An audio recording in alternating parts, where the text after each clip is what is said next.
Kenapa Setda itu mengarah ke Masjid Agung sebagai kiblat religius Islami? Lalu kesananya juga menghadap ke Galunggung. Galunggung ngadeg Tumenggung. Berfilosof itu. Apa sih artinya Galunggung ngadeg Tumenggung? Ya, menciptakan kesejahteraan masyarakat. Orientasinya. Jadi jangan sembarang mengartikan juga. Itu punya makna tersendiri. Saya punya gagasan bagaimana pintu gerbang diawali dengan masjid, karena penguatan bahwa Kabupaten Tasikmalaya punya misi religius Islami. Maka sebelum kerja dia di kantor, dewan, eksekutif, harus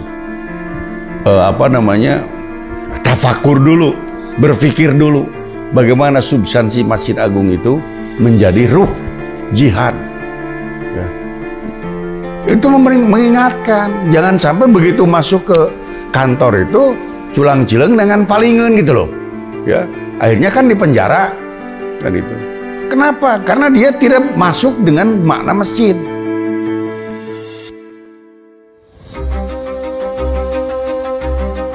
Pernyataan tentang Farhanul Hakim itu dilontarkan saat Priangan.com mewawancarainya pada Agustus 2021. Ia adalah Bupati Tasikmalaya yang menjadi motor penggerak pemindahan ibu kota Kabupaten Tasikmalaya dari pusat kota Tasikmalaya ke Singaparna pada 14 tahun silam. Pemindahan itu dilakukan lantaran adanya peningkatan status kota administratif Tasikmalaya menjadi daerah otonom, terutama setelah dilakukan pemekaran wilayah pada tahun 2001. Sejak saat itu, Tasikmalaya jadi punya daerah Kabupaten Tasikmalaya dan Kota Tasikmalaya. Kendati pembangunan kantor pemerintahan di Singaparna belum rampung semua, Tatang Farhanul Hakim punya pertimbangan lain saat memindahkan pusat pemerintahan Kabupaten Tasikmalaya pindah ke Bojongkoneng pada Agustus tahun 2010. Sebetulnya memang ya termasuk cepat ya Tasik itu. Kalau saya melihat misalkan Bogor pindah ke Cibinong itu 15 tahun. Sukabumi, dari kota Sukabumi ke Pelabuhan Ratu juga 15 tahun. Kabupaten Bandung dari alun-alun kota Bandung ke Soreang itu 15 tahun juga. Sementara Tasik hanya beberapa tahun sudah bisa melakukan perpindahan. Untuk apa? Memberikan kekuatan terhadap pemerintah dan masyarakat bahwa ketika kita sudah dijuluki sebagai daerah otonom, maka harus berani. Walaupun proses pembangunan tentu tidak secepat apa yang kita harapkan, tetapi secara bertahap. Oleh karena itu sampai hari ini ya Kabupaten Tasik masih ada beberapa lembaga yang masih berkantor di wilayah kota. Nggak apa-apa, tidak apa-apa. Kabupaten Bandung juga dulu 15 tahun ngantornya di kota. Kabupaten Bogor di kota Bogor kantornya, kan gitu. Sukabumi juga termasuk. Beda dengan Banjar.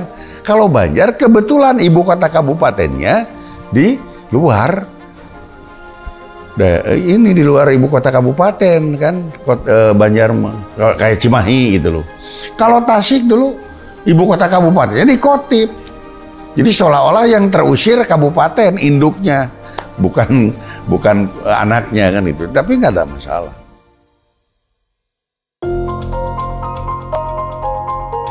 Sepanjang perjalanan Kabupaten Tasikmalaya, perpindahan ibu kota dan pusat pemerintahan sudah dilakukan lebih dari satu kali.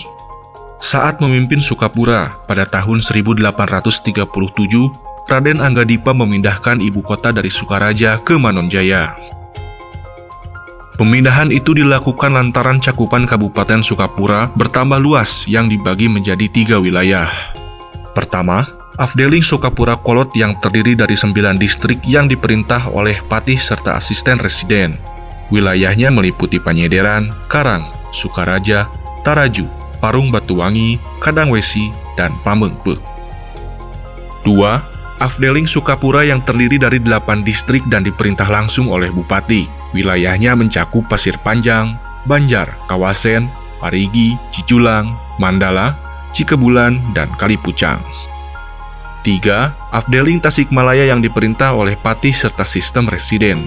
Wilayahnya meliputi Tasikmalaya, Ciawi, Indihiyang, dan Malangbong. 4. Afdeling Sukapura yang terdiri dari 9 distrik dan diperintah langsung oleh Bupati. Wilayahnya mencakup Pasir Panjang, Banjar, Kawasen, Parigi, Ciculang, Mandala, Cikebulan, dan Kalipucang. 3. Afdeling Tasikmalaya yang diperintah oleh patih serta sistem residen. Wilayahnya meliputi Tasikmalaya, Ciawi, Indihiyang, dan Malangbong. Pemindahan ibu kota itu dilakukan untuk memperlancar akses pemerintahan kabupaten ke seluruh distrik, dan Manonjaya adalah daerah yang paling strategis. Pada 1 Oktober 1901, pusat pemerintahan Sukapura kembali dipindahkan. Semula di Manonjaya, pindah ke Tasikmalaya. Perpindahan itu dilakukan saat kepemimpinan Raden Adipati Arya Prawira Hadiningrat dalam kurun waktu 7 tahun, 1901 sampai 1907, ia membangun fondasi-fondasi politik, pemerintahan, dan ekonomi yang ditandai dengan pembuatan pendopo atau tempat tinggal bupati.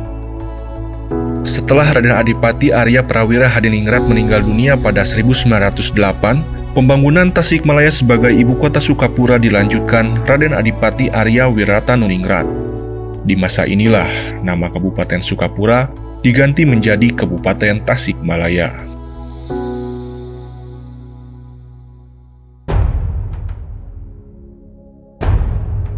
Kala itu, wilayah administrasi pemerintahan Kabupaten Tasikmalaya terbagi ke dalam 10 distrik yang meliputi Tasikmalaya, Ciawi, Manonjaya, Singaparna, Taraju, Karangnunggal, Cikatomas, Banjar, Pangandaran, dan Cijulang. Kini, sebagian dari wilayah itu sudah menjadi daerah otonom sendiri, seperti Banjar, Pangandaran, dan kota Tasikmalaya. Sebelum memindahkan ibu kota Kabupaten Tasikmalaya pada Agustus 2010, Tatang Farhanul Hakim bersama seluruh pemangku kepentingan melakukan kajian mendalam, termasuk saat memutuskan Singaparna sebagai pusat pemerintahan. Jadi Kabupaten Tasikmalaya mengusulkan 4 alternatif waktu itu. Alternatif pertama Singaparna, kedua Ciawi, ketiga Karangnunggal, keempat Manonjaya. Dan keempat-empatnya wilayah itu dikaji lewat beberapa konsultan, termasuk juga unsur pemerintah, provinsi dan pusat. Mana yang lebih memungkinkan? Yang jadi titik awal kebijakan pemerintah kabupaten harus berorientasi pada peningkatan pelayanan terhadap masyarakat. Nah, hasil kajian beberapa konsultan ya, dan dengan berbagai macam pendekatan kultur dan struktur masyarakat tentunya, termasuk juga wilayah, maka jatuhlah ke daerah Mangunreja. Bukan Singaparna loh. Jadi titiknya itu Mangunreja. Ya. Kenapa tidak Karangnunggal? Karena terlalu memojok ya ke selatan. Nanti yang utara juga lebih sulit untuk mendapatkan pelayanan. Kenapa tidak Manonjaya? Manonjaya sudah berpengalaman dulu. Sebelum ibu kota kabupaten pindah ke kota Tasik dulu, kan di Manonjaya dulu. Ya. Lalu kemudian Ciawi juga sama, seperti Karangnunggal. Kalau di Ciawi nanti orang Karangnunggal lebih jauh lagi.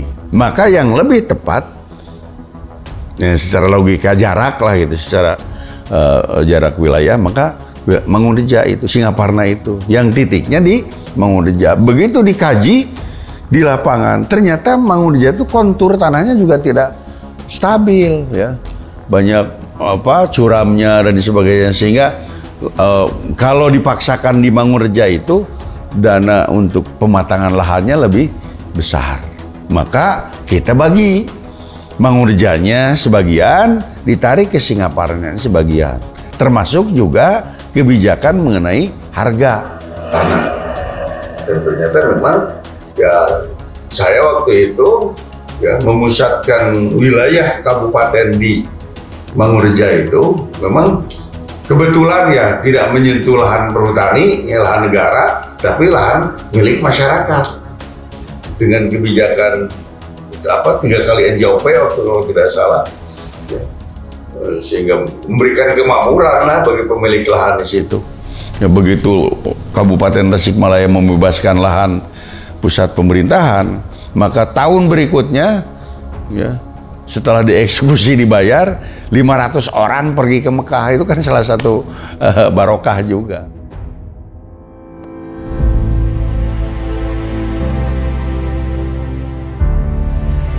Perpindahan ibu kota dan pusat pemerintahan Kabupaten Tasikmalaya pada Agustus 2010 berlangsung meriah. Ratusan kendaraan dinas yang dihiasi pernak-pernik konvoi dari pendopo di kota Tasikmalaya ke Singaparna. pawai kendaraan bersejarah itu pun menjadi perhatian masyarakat. Hingga saat ini, pembangunan pusat pemerintahan Kabupaten Tasikmalaya di Singaparna dan sekitarnya belum rampung 100%. Masih ada beberapa organisasi perangkat daerah yang berkantor di kota Tasikmalaya. Sebelum meninggal dunia pada 13 Februari 2024, Tatang Farhanul Hakim menyampaikan harapannya agar pembangunan pusat pemerintahan dilanjutkan sesuai rencana. Di masa kepemimpinannya sebagai Bupati Tasikmalaya, Tatang telah berbuat banyak untuk menata pusat pemerintahan, termasuk membangun kantor dinas perhubungan yang anggarannya berasal dari kompensasi aset rumah Tasik, yang saat ini dijadikan gedung DPRD Kota Tasikmalaya. Selain itu, hasil dari kompensasi aset kantor bersama di Kota Tasikmalaya, uangnya digunakan untuk membangun kantor PU dan Tarkim di Kabupaten Tasikmalaya. Kalau sampai hari ini, misalnya ada beberapa kantor yang masih di kota, mau pindah ke wilayah Singaparna, lahan sudah disiapkan. Dengan site plan-nya yang begitu sangat bagus dan matang. Tinggal konsistensi berpikir bupati. Ya. Sayang dong, site plan yang begitu dibuat, begitu sangat megah dan memuaskan harus diabaikan. Kalau gitu, saran saya, siapapun bupatinya, siapapun kepala dinas Tarkimnya dan bapedanya, itu site plan yang sudah dibuat jangan dilupakan. Ya. Jangan ditinggalkan. Sayang, itu hasil jeripayah Kabupaten Tasikmalaya yang melibatkan berbagai macam pihak. Ya, bangun kantor jangan seenaknya di mana aja. Lihat, di dalam site plan itu sudah ada susunan kantornya kayak apa. Ya, kalau menghadapnya kemana, ada filosofinya gitu loh.